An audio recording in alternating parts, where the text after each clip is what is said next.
Welcome to Ideagen TV live from Washington, D.C.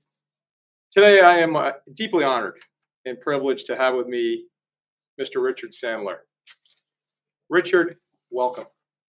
All the way from Los Angeles, huh? Yes. And thanks for having me. Oh, it's a pleasure to have you. And, we're here to talk about Richard's book. It's an incredible book. And I'd like to begin by reading and citing the first paragraph, really, of this book, where you state where you've been thinking about writing this book for over 20 years. So you thought about writing this book for over 20 years. Michael Milken was your childhood friend. You met him at 6 years old. His younger brother, Lowell, was your age and 2 years younger than Michael, and you all have been close friends since first grade. It's a long time. And it's a privilege. And though Michael was the older brother, you were in high school together in the San Fernando Valley of LA, in college together at Berkeley, and lived together in the same fraternity. Correct. Your wives also met as sorority sisters at Berkeley and remain very close friends. And your children are friends. In 1983, just a few years ago, you began working together. And you still work together to this day. You know each other well. Yes, we do. Yes, we do. And you wrote this book. You're on the cover. Richard Sandler, a witness to a prosecution. The Myth of Michael Milken. And so you and I have had some conversations around it. I've had the privilege of reading the book. I think you did a wonderful job of describing the story and its impact. And you were also the attorney. You represented your good friend. Yes. You represented him in this. So you have very intricate knowledge of this beyond just you grew up since first grade together. You were part of this. And so I'd like to ask you, for our global audience, Richard, would you kindly introduce yourself? Tell us a little bit about what you're doing now, and then we'll go right into the book. Okay. Well, you gave me a great introduction here. Thank you. I went to law school. I practiced law for about 10 years. And then in 1983, I left the practice of law to go to work with Michael and his brother Lowell during the days at Drexel. Really overlooking investments, a lot of it in Drexel deals, working on transactions and structuring transactions. And I've been involved with Mike and Lowell from that point today, both in business and in their philanthropic activities. So what am I doing today? I help run the Family Foundation. I sit on the board of the Milken Institute, Prostate Cancer Foundation. So we're involved together in a lot of endeavors. Fantastic. And so the Milken Family Foundation has been instrumental in advancing so many different educational and medical research issues. What would you say are some of the most impactful that you've come across? I mean, I know there's many, but what are some that just stand out at you as those that are just changing the world? I'd say, the focus in education and in medical research. So if I just pick a couple, we have the Milken Educator Award, a national award program honoring teachers K through 12 education since 1987, giving out 3,000 awards of $25,000 each to try to basically get the best and the brightest and keep them in the business. I think in medical research, the formation of the Prostate Cancer Foundation, I think the strides that have been made in medical research, cancer research, and all disease research, because of the approach that Mike has taken and the Institute has taken, has saved literally millions of lives over the years. So I think changing lives, bettering lives, is one of the reasons that we're all put on this earth. That's exactly right. And, I had the privilege of being asked by Michael to film a piece for the Milken Center for Advancing the American Dream. And this was probably 5 years ago. Fast forward, Michael suggested I go on a tour of the new center. And I went on the tour here in Washington. And what I saw was one of the most profound efforts I've ever come across. And it's about to open, I believe, sometime this year. Correct. If everything stays on target. Yes. Everything. That's the plan. That's the plan. And you're a part of that. Yep. You're a big part of that. And this is Michael's vision. I'd like you to just say, what are there's 4 pillars within that center. What are those? So the 4 pillars that I think make up the American dream and people's ability to make it to achieve their American dream are medical research and public health, very important part of all of our lives. Education and the educator makes a difference in lives. Entrepreneurship, people come to this country because they have opportunities, and access to capital so that they can take that dream and realize it. It's absolutely right. And I don't know how many people in the world, I know many are familiar with the work that Michael is doing through the Milken Foundation and everything that you're doing. But for anyone who's watching this that's not familiar, I implore you to take a look at the Milken website to just get a flavor of what is happening and the impact that you're having. Having had the privilege of attending these summits and events over the years, it's profound, the organizations that you're bringing together. And so you know Michael Milken.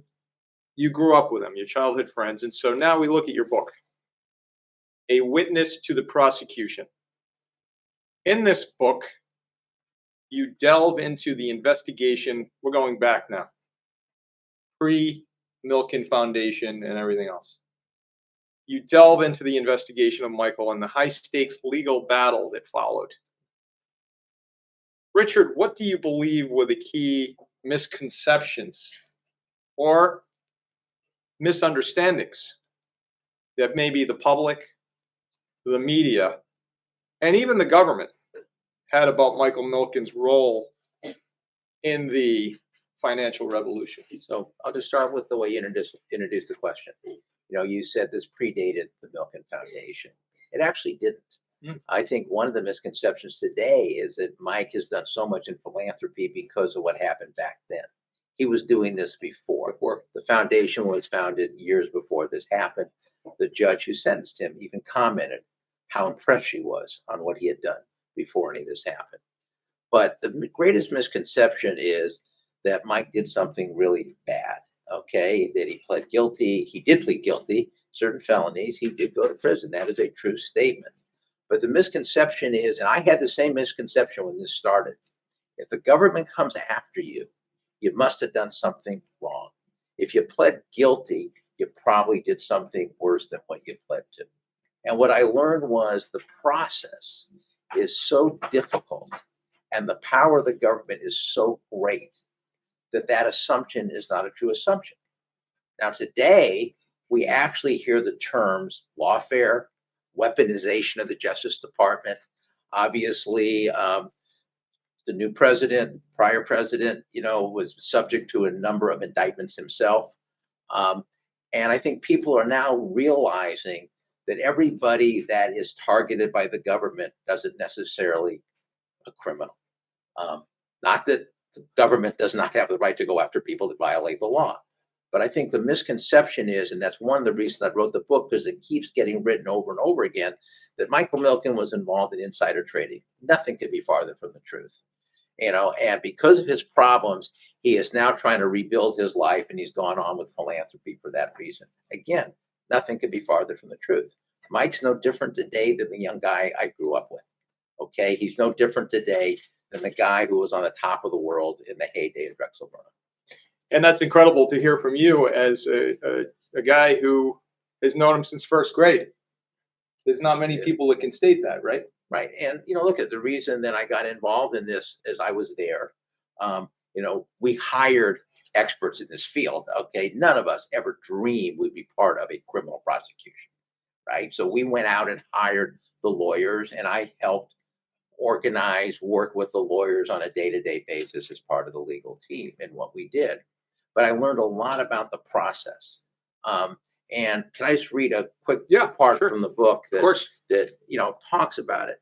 The United States Supreme Court, okay, in a case called Berger versus the United States in 1935, stated what a U.S. attorney's job was. It was written by Associate Justice George Sutherland. And he said, The United States Attorney is the representative, not of an ordinary party to a controversy, but of a sovereign whose obligation to govern impartially is as compelling as its obligation to govern at all, and whose interest, therefore, in a criminal prosecution is not that it shall win a case, but that justice shall be done. As such, he is, in a particular and very definitive sense, the servant of the law, the twofold aim of which is that guilt shall not escape or innocence suffer. Now, one of the prosecutors, the line prosecutor in our case, who came to a class that I taught on this subject at Stanford Law School many years later, made this statement in the class. So just you will contrast this to the Supreme Court of what the prosecutor's job is. The criminal justice system is basically an exercise in raw power. I probably didn't understand it when I was the prosecutor. I certainly understand it now. It is very much an uneven game where the government has enormous power exercised by very young and very inexperienced people. A good prosecutor has to be energetic, black and white, zealous, ambitious, personally ambitious, because that what drives the engine. So that's kind of a contrast to a good prosecutor has to see that justice is done and that everybody is treated fairly. In our case, Mike had been extremely successful in disrupting the financial business. He created a market within a market called a high yield securities market. He financed people and companies that had never been financed before because they couldn't access the market. People like Ted Turner, people like Steve Wynn, people like Craig McCaw, and I could go on and on and on. Got a lot of notoriety when an individual that he'd done business with admitted to really egregious violations of the securities laws in insider trading. And in order to get a good deal for himself, said, I can give you somebody more important to me. The government, which I learned afterwards, they now had a vested interest in Mike being guilty before they looked at the first document or talked to the first witness. Incredibly insightful, Richard. I've had the privilege of reading the book, and it's just startling. The book provides, by the way, as you know, never before seen court transcripts and insights into your defense strategy, which I think is profound on so many levels. How did your perspective on the legal and the financial systems evolve as you literally witnessed firsthand,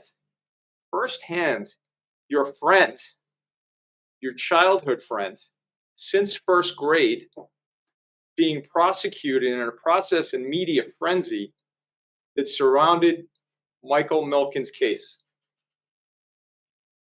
It really drove home the fact that people make the difference, okay? It's always about the people. And if somebody is trying to protect themselves at your expense, if, as this prosecutor says, a young prosecutor thinks it's in their interest to find you guilty, I don't necessarily believe that the young prosecutors were doing anything that they thought was dishonest. They were just absolutely convinced before they started. Okay, so they use the power of the prosecutor. Now look at what's the power of a prosecutor. A prosecutor can decide who to investigate. A prosecutor can decide who to indict. When a prosecutor is talking to a witness, they could let the witness know that if they could help them, we can help each other. If you don't help me, I could indict you. The prosecutor has that power. Once they indict you, they could leak things to the press like we had to deal with. Now, in the public, you have been convicted. And so it just made me realize that people are people, and you've got to be careful with who you deal with in life, and how you conduct yourself, and always make sure that you conduct yourself the way you want to. But there's only so much you can control. And so you associate with people that you feel you can trust or that you can work with. Profound advice. I mean, that's based on advice that is, you've lived it. Yeah. This isn't just some, you're writing a book and you're a young guy trying to just give some advice. You've lived it. Right. And so we have a situation now where prosecutors are threatening witnesses. Witnesses are telling stories. It's gotten very complicated. They're not able to prove what they thought they could prove, but they had another tool available. They also went after Mike's brother, who was not even involved in the transactions with the individual who originally told the government that they could help them prosecute Michael Milken. So they put tremendous pressure on Mike and his family for many years. Because people are going to say, well, if he didn't do anything, why'd he plead? Because the risk in a white-collar case of going to trial are tremendous. One of our lawyers who started the Williams and Connolly firm right here in Washington, D.C., Edward Bennett Williams, stated to me at the beginning, I am convinced that Mike Milken is innocent. What I'm not convinced is that I can prove to a jury that anyone that was as successful as he was and made as much money as he did didn't do something wrong in a very complex case.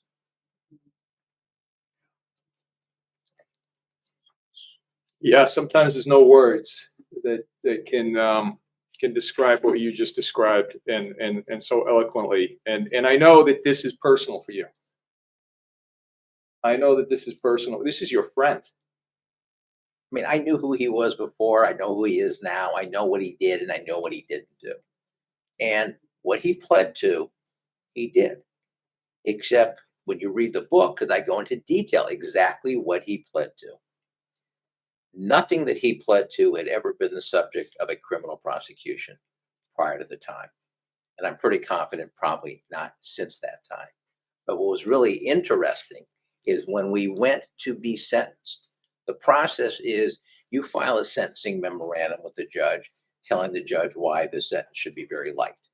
The government files a sentencing memorandum with the judge, giving their side of the story. The government sentencing memorandum in this case said, I know he pled to these things that aren't all that serious, but he did all these other terrible things that you should take into account. We said we didn't do it. The judge said, I'm going to hold a hearing. I'm going to hold a mini trial. And since there's such a divergence between the two sides, I'm going to give the government 20 hours to pick its best 1, 2, or 3 cases. Just show me that he violated one more law than what he pled to. Show me he did one of these things, and I will take everything you said into consideration in sentencing. And she held a hearing over several weeks. We thought it was kind of unfair because we had to prove a negative. They said he did all these things. The only thing we were allowed to do is say that he didn't. And then she ruled that they failed. And she later said publicly that she did not believe the government could prove that he did one other thing than what he pled to. And again, you could read what he pled to. It was a bunch of regulatory violations that some people even question whether they were even violations of those regulations. And so what is it? What do people come away with?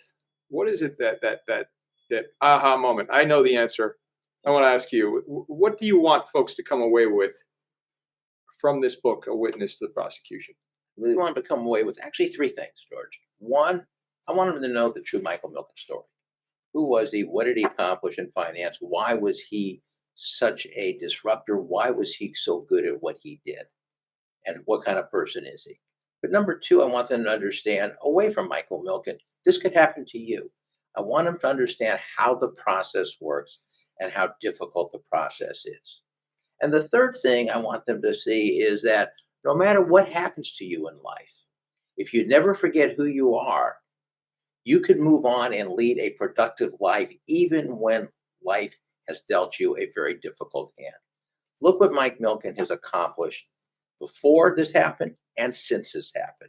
He has this unbelievable ability to get up, dust himself off, and go about trying to be productive. And he does it, which I think is amazing, without bitterness. Okay? You don't hear him complaining about what happened to him before. You just see him trying to make a difference in the world today. He took that traumatizing experience and is literally continuing to change the world on every level. Yes.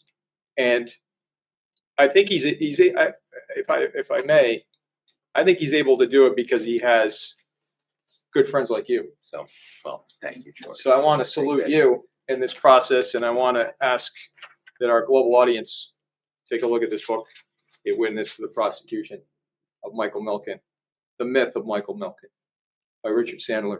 Richard, thank you for your inspiration. You're a good man.